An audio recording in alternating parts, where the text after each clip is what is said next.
राज्य शासनाने जाहीर केलेल्या कर्जमाफीतील जाचक अटींच्या निषेधार्थ श्रीगोंदा तहसील कार्यालयासमोर शेतकरी, सामाजिक संघटना व सर्वपक्षीय कार्यकर्त्यांनी आंदोलन करत शासन निर्णयाची प्रतिकात्मक होळी केली असून सरसकट कर्जमाफी करून शेतकऱ्यांचा 7/12 कोरा करावा, 2019 मधील लाभार्थी शेतकऱ्यांनाही नव्या योजनेत समाविष्ट करावे आणि सर्व प्रकारच्या कृषी कर्जांचा कर्जमाफीत समावेश करावा अशी मागणी यावेळी करण्यात आली। या प्रसंगी शेतकरी नेते राजेंद्र म्हस्के यांनी ही कर्जमाफी फसवी असून यामुळे अनेक शेतकरी लाभापासून वंचित राहणार असल्याचा आरोप केला आणि जोपर्यंत शेतकऱ्यांना न्याय मिळत नाही तोपर्यंत संघर्ष सुरू राहील असा इशाराही दिला। तर या आंदोलनाला अनिल घनवट, प्रशांत दरेकर, अरविंद कापसे यांच्यासह विविध संघटनांच्या पदाधिकाऱ्यांनी पाठिंबा दर्शविला असून यावेळी मोठ्या संख्येने शेतकरी या आंदोलनात सहभागी झाले होते।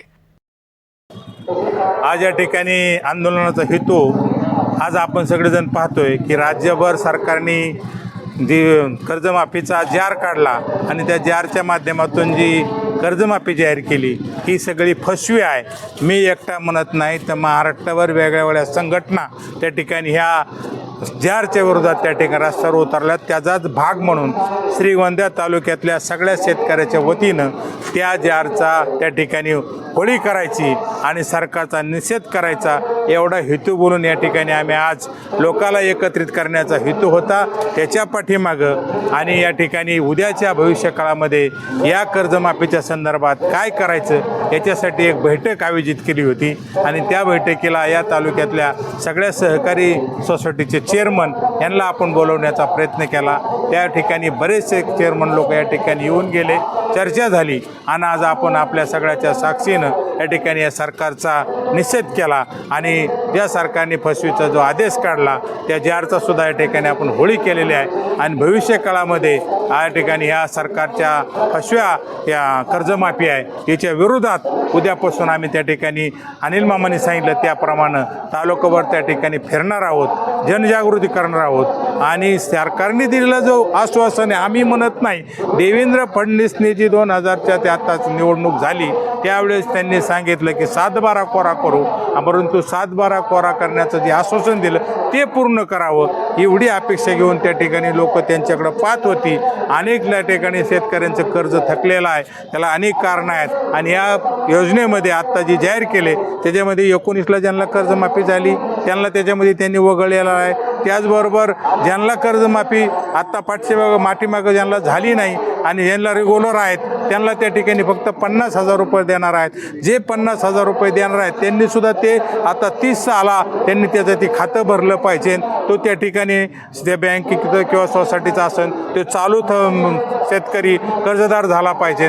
त्याचबरोबर त्याच्या दुसरी त्यांची अट अशी आहे की ह्या सगळ्या कर्जमाफीच्या ह्याच्यामध्ये आधी वसुली करायची आणि बँकेची किंवा सोसायटीची जिल्हा बँकेची त्या ठिकाणी वसुली करायची। शेतकऱ्याला त्याचा किती फायदा होतो, शेतकऱ्याचा फायदा न पाहता त्यांनी बँकेचा फायदा बघितला आणि हे लोकाला पटवून देणं, लोकांच्या लक्षात आणून देणं हा चळवळीत करणाऱ्या कार्यकर्त्याचं काम आहे आणि म्हणून करता आज आम्ही हे या ठिकाणी चळवळ म्हणून हे प्राथमिक सुरुवातीला आम्ही आंदोलन उभं केलेलं आहे। हे आंदोलनाचं रूपांतर उद्या तालुकाभर, जिल्हाभर, राज्यभर कसं जाता येईल आणि 7/12 जोपर्यंत कोरा होत नाही तोपर्यंत हे आंदोलनाचा लढा आमचा चालू राहणार आहे। कर्जमाफी एवढाच आमचा अजेंडा आहे। आम्ही आता तहसीलवर बोलणार नाही, पोलीस स्टेशनवर बोलणार नाही, MSCB बोलणार नाही। आम्ही फक्त एकच मागणी आमची 7/12 कोरा करा। 7/12 कोरा करणं म्हणजे त्याच्यावर जेवढे फेर पडलेत आतापर्यंत बँकेचे, सोसायट्यांचे जे जे कर्जाचे फेर आहेत ते एकही फेर आला नाही पाहिजे। फक्त 7/12वर त्याचं क्षेत्र, त्याचं नाव आणि त्याची असणारी आणेवारी याच्या पलीकडे त्या उतार्यावर काही नसलंच पाहिजे। लोकांच्या उतार्यावर लिहायला जागा राहिली नाही, त्याला पान जोडावं लागतंय एवढे कर्जाचे फेर पडलेले आहेत आणि कोणत्या ना कोणत्या संस्थेचं कर्ज आहे आणि म्हणून करता ते कर्ज माफ हो, 7/12 कोरा व्हा एवढीच मागणी आमची आजची होती आणि उद्याचा लढा आमचा जोपर्यंत कर्जमाफी होत नाही तोपर्यंत हा लढा आमचा चालू राहणार आहे। महाराष्ट्र शासनाने जी कर्जमाफी आता जाहीर केलेली आहे या कर्जमाफीचा शेतकऱ्यांना फारसा फायदा होणार नाहीत। ज्या अटी त्यांनी याच्यामध्ये घातलेल्या आहेत, ज्या शर्ती घातलेल्या आहेत त्याच्यामध्ये इतकी चाळणी लागलेली आहे की 2-3% शेतकऱ्यांना सुद्धा याचा फायदा होईल असं मला वाटत नाही आहे। 2019ची त्यानंतरची मिळालेली ही कर्जमाफी आहे, याच्यामध्ये ज्यांना लाभ मिळाला त्यांना मिळणार नाही आहे किंवा ज्यांनी रेग्युलर भरलं त्यांनाही फारसा काय याच्यामध्ये फायदा होणार नाही आहे.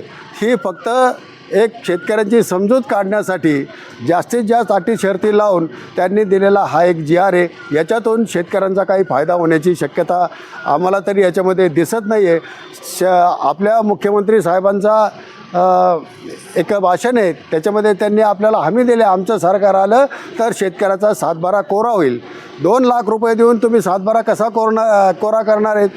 आणि ज्यांना OTS करायचं त्यांनी आधी 2 लाख भरा, नंतर 10 लाख कर्ज असेल तर वरून 8 लाख रुपये भरा, तेव्हा त्याला 2 लाखाचा फायदा मिळणार. अशा पद्धतीने जर हे असेल, त्याच्याकडे 2 लाख थकवले नसते आणि त्याने पैसे असते तर त्याचं 2 लाखाचं 10 लाख झालेलं आहे. तर या सगळ्या गोष्टींचा विचार याच्यामध्ये झालेला नाही आहे.